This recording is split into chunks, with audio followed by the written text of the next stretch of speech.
안녕하세요. 뉴스반장입니다.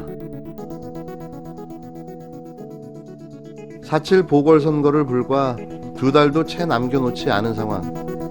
국힘당의 온갖 꼼수가 쏟아져 나오기 시작했는데요. 처음에 자신만만하던 모습은 찾아볼 수가 없습니다. 특히 박영선 더불어민주당 후보에게 패할 것으로 예상되는 여론조사 결과가 나오자 다급해진 모양새인데요. 너도나도 안철수 국민의당 대표와의 통합을 위한 러브콜에 정신이 없습니다. 하다하다 이제는 서울시가 나눠먹는 음식도 아니고 서울시장이 되면 서울시를 공동 운영하겠다는 다소 황당한 무리수까지 선거 공약으로 내세우며 일단 되고 보자는 꼼수를 보여주고 있는데요. 이들은 항상 이래 왔습니다. 반칙과 편법, 꼼수와 노림수, 이들의 이런 모습은 선거가 힘들어지고 있다는 반증인 거죠. 그렇게 기세등등했던 모습은 오간되었고 나눠 먹겠답니다. 서로의 정치 철학과 이해관계가 다른데 어떻게 공동으로 운영할 수 있을까요? 서울시 행정의 혼란만 가중되는 불편을 서울 시민들이 감수해야 될지도 모르는데요. 일단 되고 보자는 이들의 한심한 작태에 될 리가 없다는 말 다시 한번 알려드립니다. 연립정부가 완전히 그 정당의 정강정책이나 추구하는 바가 다르다면 무리스럽습니다. 안철수 후보와 노선이 그렇게 다르지 않습니다. 서울시를 공동 운영한다. 예를 들어서 이런 그 제안을 하고 연립 서울시 정부를 통해 야권의 유능함을 보여주고 정권 교체의 교두보를 놓을 것입니다. 4.7 서울시장 보궐선거 출마를 선언한 국힘당 나경원 예비후보와 오세훈 예비후보가 시장에 당선되면 안철수 국민의당 대표와 서울시정을 공동 운영해 나가겠다고 밝혔습니다. 오 후보는 MBN 인터뷰에서 안 후보와의 후보 단일화 문제와 관련해 서울시를 함께 힘을 모아 공동 운영하기로 합의해서 그런 형태의 단일화가 된다면 유권자들 입장에서 기대해 볼 만한 것이라고 말했는데요. 어떤 유권자들이 좋아할까요? 과연 서울 시민들이 좋아하겠습니까? 무상급식을 반대했던 전 서울시장과 사회적 거리 두기를 전면 해제해야 된다는 돌파리 의사와의 서울시 공동운영을 대체 누가 좋아할 거라는 겁니까? 이어 오 후보는 저는 중도 우파로 안철수 후보의 노선과 다르지 않다면서 외국에서는 연립정부의 실험이 있지 않느냐고 강조했는데요.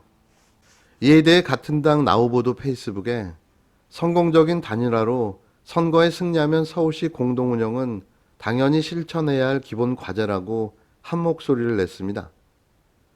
점입 가경이라는 말이 여기에 해당하는 거죠. 오세훈과 안철수 조합도 문제지만 나경원과 안철수 조합도 노답인데요. 대체 뭘 믿고 아무도 동의하지 않는 서울시 공동운영을 기정사실화해 떠들고 있는 걸까요? 서울 시민들에게 한 번이라도 물어본 적은 있습니까? 정말 어이가 없네요. 또 나 후보는 나아가 야권 후보 단일화에 이은 자유주의 상식연합 구축을 제안하며 안 후보뿐만 아니라 금태섭 후보, 더 넓게는 조정훈 후보까지 함께 할 수 있어야 한다고 주장했는데요. 그는 진중권 교수와 서민 교수 등 합리적 진보도 중요한 역할을 해주실 거라 기대한다며 우리의 궁극적 목표는 정권 교체와 대한민국 혁신이라고 밝혔습니다. 뭘 이렇게 뭉치려고 하는 걸까요? 가만히 있어도 끼리끼리 뭉치게 되는 건 인지상정인데요.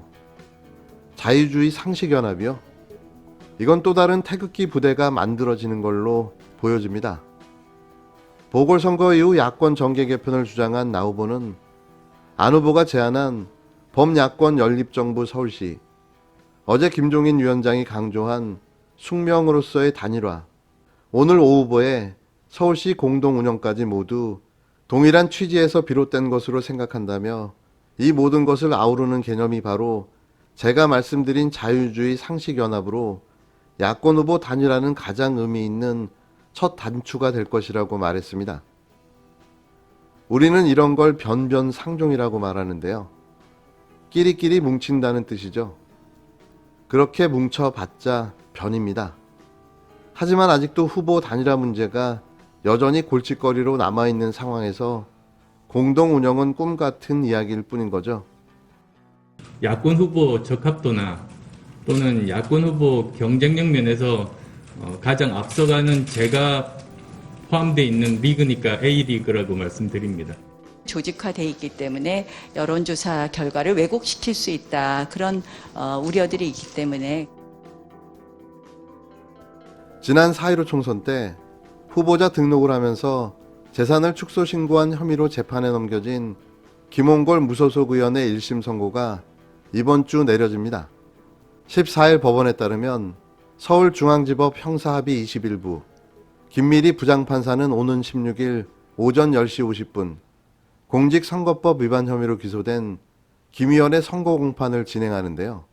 앞서 검찰은 결심 공판에서 당시 분위기상 다주택자 이미지를 상쇄하고자 재산 축소의 동기는 충분하다며 허위 재산 규모, 김 의원의 경력 및 환경, 당시 사회 분위기 등을 고려할 때 고의 및 당선 목적 등이 인정된다며 벌금 150만 원을 구형했습니다. 김 의원은 최후 진술을 통해 모든 것은 착오와 실수에서 빚어진 것이고 고의성은 없었다는 점을 말씀드린다며 다시 일어나서 조금이라도 국가에 기여할 수 있는 기회를 가질 수 있도록 선처해달라고 호소했는데요. 김 의원 측 변호인도 허위 신고가 인정되면 당선 무효가 될 수도 있는데 그걸 감수할 특별한 이유가 있어야 할 것이라며 상가 신고 가액과 대지 면적 축소, 임대 보증금 누락 부분은 특별한 범행 동기가 없다고 최종 변론했는데요. 김 의원은 제21대 국회의원 선거 후보자로 등록하면서 배우자가 소유한 상가 건물의 대지 면적과 신고 가액을 축소 신고한 혐의로 재판에 넘겨졌습니다. 우리는 불과 며칠 전 조수진 국힘당 의원의 같은 위반 혐의에 대한 다른 판결을 지켜봤는데요.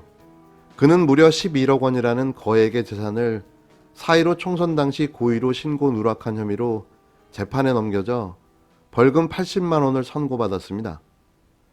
벌금 80만 원은 의원직을 유지할 수 있는 벌금형이었는데요. 이에 조 의원은 1심 판결에 승복하고 항소하지 않아 국회의원직을 유지하는 꼼수를 발휘했죠. 너무나도 뻔뻔하게 자신의 죄를 인정해 버린 겁니다. 저는 김홍걸 의원을 두둔할 생각이 전혀 없습니다. 최초 재산 누락이 알려졌을 당시 전 의원직을 사퇴하는 게 맞다고 이야기했는데요. 잘못했다면 그에 따른 응당한 책임을 지는 건 너무나도 당연한 거죠. 하지만 제가 말씀드리고 싶은 건 법의 형평성에 대한 이야기입니다.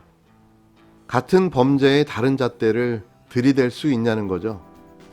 누구는 벌금 80만 원형으로 의원직을 유지시켜주고 또 누구는 벌금 150만 원으로 의원직을 상실케 만드는 것이 과연 공정하냐 하는 문제를 이야기하고 싶은 겁니다.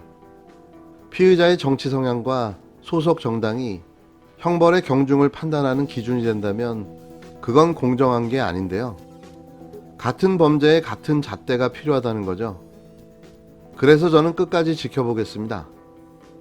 참고로 공직선거법 250조는 선거 후보자가 재산을 허위로 공표하면 5년 이하의 징역 또는 3천만 원 이하의 벌금에 처하도록 규정하고 있으며 현행법상 선출직 공무원이 공직선거법 위반 혐의로 100만 원 이상 벌금형을 확정받으면 의원직을 상실하게 됩니다.